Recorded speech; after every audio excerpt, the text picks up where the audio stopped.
معزز سامعین کرام، حضرات صحابہ کرام رضوان اللہ تعالی علیہم اجمعین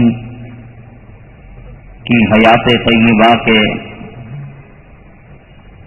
مختلف حصے ہیں اور مختلف شعبے ہیں، اور ان کی زندگی کا ہر حصہ روشن ہے، مؤثر ہے۔ حضرات صحابہ کرام رضوان اللہ تعالی علیہم اجمعین کو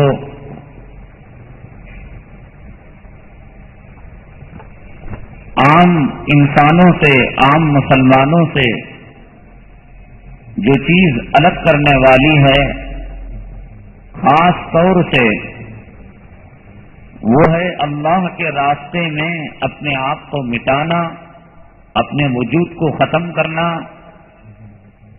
اور یہ اس وقت ہوگا کہ جب آدمی مال سے محبت نہ کرے، دنیا سے محبت نہ کرے۔ مال اور دولت، بیوی اور بچے اور خاندان، اس کے جال میں وہ پھنسا ہوگا تو شہادت کی منزل کی طرف اس کے قدم آگے بڑھیں گے، جہاد کے راستے میں چلیں گے۔ یہ مال کی محبت کی بیڑیاں، یہ دولت کی محبت، یہ خاندان، یہ بیوی، یہ بچے، اس کی ہتکڑیاں ہمارے پاؤں میں جب لگی رہیں گی تو ہم چل نہیں پائیں گے، اور دو چار قدم چل بھی جائیں گے تو پھر وہ زنجیر کھینچے گی۔ اس کے لیے سب سے پہلی چیز یہ ہے کہ آدمی دنیا سے دل نہ لگائے۔ مال مقدر ہے، روزی مقدر ہے، زندگی مقدر ہے، موت مقدر ہے۔ نہ موت کو کوئی ٹلا سکتا ہے، نہ پہلے لا سکتا ہے،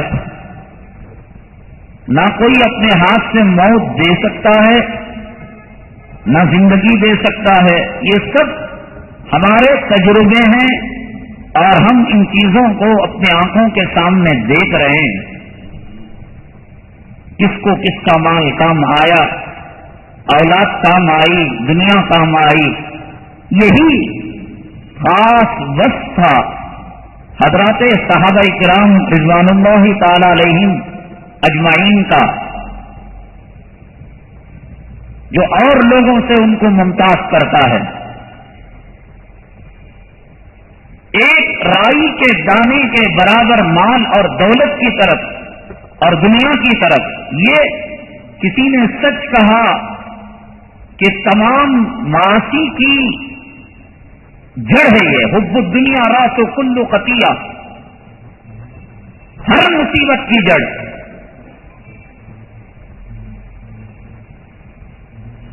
ایک صحابہ میں انصار ہیں اور ایک صحابہ کرام کے طبقے میں مہاجر ہیں۔ انصار ان کو کہتے ہیں جو مدینہ طیبہ کے رہنے والے،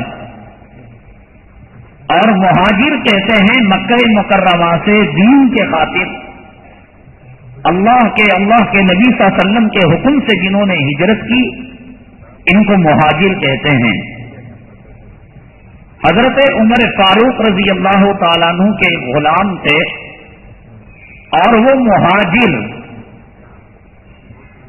اور مہاجرین میں اکثر وہ ہیں جن کو قرآن شریف کہتا ہے والسابقون الاولون من المہاجرین، یہ پہلے ایمان لے کر آئے۔ میں نے آپ کو بتایا کہ ایک آدمی ایک ڈاکٹر کو آزما لیتا ہے کہ اس کے یہاں کوئی مریض بیکار نہیں جاتا، شفایاب ہوتا ہے، اور ایک ہے کہ ڈاکٹر پڑھ کر آیا اور اپنی عقل سے، اپنی فراست سے، اپنی سمجھ سے اس کی دیانت کو، اس کی ایمانداری کو، اس کے تقوی کو دیکھ کر اس نے کہا کہ ضرور اللہ اس کے ہاتھ میں شفا دیا۔ سابقون الاولون وہ ہیں انہوں نے تجربہ نہیں کیا، نبی کریم صلی اللہ علیہ وسلم کے چہرے کو دیکھا، آپ کے اخلاق کو، آپ کے کردار کو، آپ کے کیریکٹر کو، اور دیر نہیں ہوئی ایمان لانے میں۔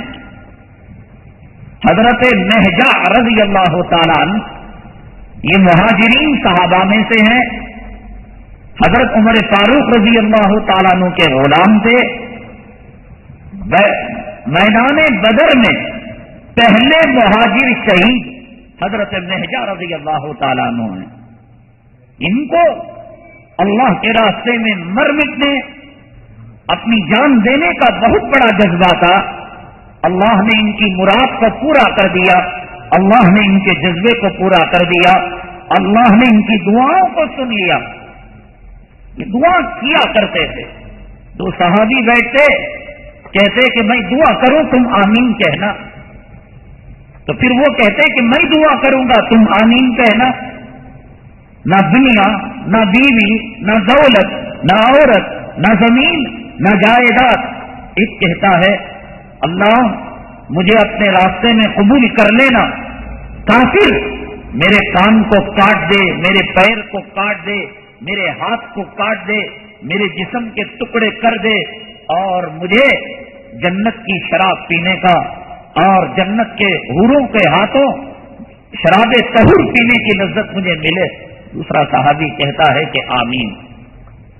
پھر وہ کہتے ہیں اے اللہ مجھے میدان جہاد کے لیے قبول کرنا، اور میں اس تلوار سے ایک ایک کافر کا سر قلم کروں جس نے میرے محبوب کو گالیاں دی، جس نے دین کی توہین کری، جس نے اسلام کو نیچا کرنے کی کوشش کی۔ ان کی دعائیں یہ ہوا کرتی تھیں، ان کی زندگی کا مقصد یہ ہوا کرتا تھا۔ نہ ان کے پاس ان کی ڈکشنری میں جینے کا لفظ تھا، نہ ان کی ڈکشنری کے اندر زندگی کا لفظ تھا، نہ ان کی ڈکشنری کے اندر حب دنیا کا، حب مال کا لفظ تھا، کوئی چیز نہیں تھی، بس یہی چیز تھی، اور اللہ نے ان کی مرادوں کو پورا فرمایا۔ کسی کو ظاہری شکل میں جام شہادت کا پیالہ پلایا، اور کسی کو بسترے پر رکھ کر، اپنے گھر میں رکھ کر اللہ نے ان کی مراد کو پورا فرمایا۔ جیسے کہ میں نے گزشتہ جمعہ کہا تھا کہ ایک آدمی نہ تلوار اٹھاتا ہے، نہ تیر اٹھاتا ہے، نہ کمان اٹھاتا ہے، نہ کافروں سے مقاتلہ کرتا ہے، نہ فلسطین کو جاتا ہے، نہ افغانستان جاتا ہے، نہ عراق جاتا ہے، نہ صومالیہ جاتا ہے، اپنے ٹھیلے کے اندر چڈی کا کاروبار بھی کر رہا ہے، پھل فروٹ کا کاروبار بھی کر رہا ہے، میکینک بھی ہے، ٹنکر بھی ہے، ڈرائیور بھی ہے، لیکن اپنے جگہ پر رہ کر وہ شہادت کا جام پینا چاہتا ہے۔ اللہ کے نبی جناب محمد الرسول اللہ صلی اللہ علیہ وسلم نے اس کو بھی مایوس نہیں فرمایا۔ غزوہ تبوک کے موقع پر، اس غزوے کو غزوۃ الاسرا کہتے ہیں، تنگی کی جنگ۔ ایک تو مال کم تھا، سفر لمبا تھا، اور باغوں کے اندر کھجور گرمیوں میں پکے ہوئے تھے، اور عرب کی جو گرمی ہے ریگستان کی، انسان کو جھلسا دینے والی اور بھلا دینے والی۔ اب ایسے وقت میں کھجوروں کے باغ میں وہ باغوں کے مالک کا رہنا ضروری، لیکن حکم دیا گیا انفروا فی سبیل اللہ، سابقوا الی مغفرۃ من ربکم وجنۃ عرضها السماوات والارض، نکلو۔ صرف 3 صحابہ، وعلى الثلاثة الذين خلفوا حتى اذا ضاقت عليهم الارض بما رحبت، سورہ توبہ کے اندر اللہ تبارک تعالیٰ نے ان کا تذکرہ فرمایا۔ مرارہ ابن ربیع، ہلال ابن امیہ، ایک اور صحابی، ان کو چھوڑ کر جن کو حکم دیا اللہ کے نبی صلی اللہ علیہ وسلم نے، یہ بھی بری نیت سے نہیں رکے تھے، صاحب ثروت سے، صاحب حیثیت سے۔ انہوں نے کہا میرا گھوڑا تیز رفتار ہے، میں قافلے کو پالوں گا۔